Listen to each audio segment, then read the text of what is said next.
All right, here we go with number 8, y equals 2 to the x power. This one I want you guys to make a table for, okay? And we typically choose the coordinates -2, -1, 0, 1, 2, but if you would prefer to use other coordinates, you're welcome to do so. Okay, so we're going to make a big table, x, comma, y on the very end. All right, so here we go. We've done this one several times too, so this all really, truly should be a review for all of you. I'm going to start with the non-negative numbers first. Those seem to be a little bit easier. So if I plug in, basically what I'm doing is I'm taking these 5 numbers and plugging them in for x, so I get 5 points to graph on this graph. So we get y equals 2 squared, and 2 squared is 4.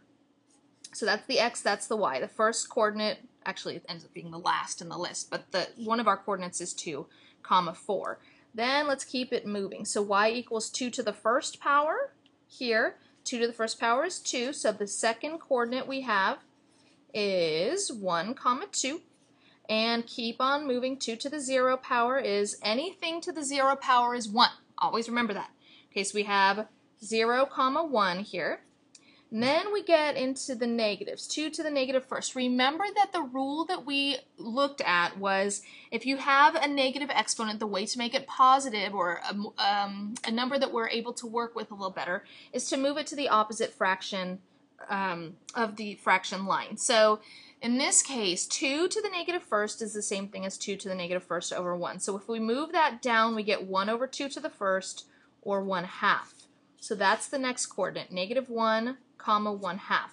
Same thing with the very top one. We have y equals 2 to the negative second, which is 1 over 2 squared, or 1/4. So that is -2, comma 1/4. So to graph these, let's go ahead and do this. When you're dealing with larger numbers, we're not actually dealing with huge numbers in this case. Sometimes with exponential equations you will. So if you do, it's definitely okay to make your scale whatever you need it to be based on the coordinates that you end up with. Okay, so here we go. -2, comma 1/4. So 1/4 of the way up, we'll say, is about there. -1, 1/2, you go left 1, up 1/2. 0, 1, you go left or right 0, up 1, and then right 1, up 2, and then 2, 4 is right 2, up 4. And if you've done it correctly, all of your points, let me make them a little darker here, all of your points should easily be connectable with a curve. Okay, so that's that. If there was a mathematical error somewhere, you definitely will not end up with a curve like that. So based on the choices you're given, you want to make sure that the one that you have fits with those points. Okay? All right, so let's just move on here. Let's go ahead and do number 9. So number 9, we've got 25u squared minus 16b squared, and it's telling us this is the area of a rectangle. We want to find which of the following could represent length times width. Basically, this is a division or factoring problem. So we want to figure out how can we factor this. Well, 25u squared is a perfect square, and 16b squared is also a perfect square. So that's 2 squares, perfect squares, and a difference or subtraction. So this is a difference of 2 squares. And a difference of 2 squares factors into square root of the first term and the square root of the last term and a plus in one and minus in the other. So the square root of the first term is 5u. Square root of 16v squared is 4v. A plus in one, a minus in the other. All right, so pretty easy, right? Some of the problems take a little longer. That took about, I don't know, 15 seconds if we weren't going through all of the explanations. Okay, a factorization of 12x to the 4th plus 33x cubed y plus 18y squared x squared. Okay, so always, always, always when you have factoring, you want to get a greatest common factor out of there. So I noticed that all of these have at least an x squared in them, and they're all divisible by 3. So that's what I'm going to do first, is factor out of 3x squared. So when I do that, I'm left with 4x squared, and I'm left with 11xy, and I'm left with 6y squared. Okay, so you always want to check to make sure that when you have done one layer of factoring, there isn't more factoring left to do.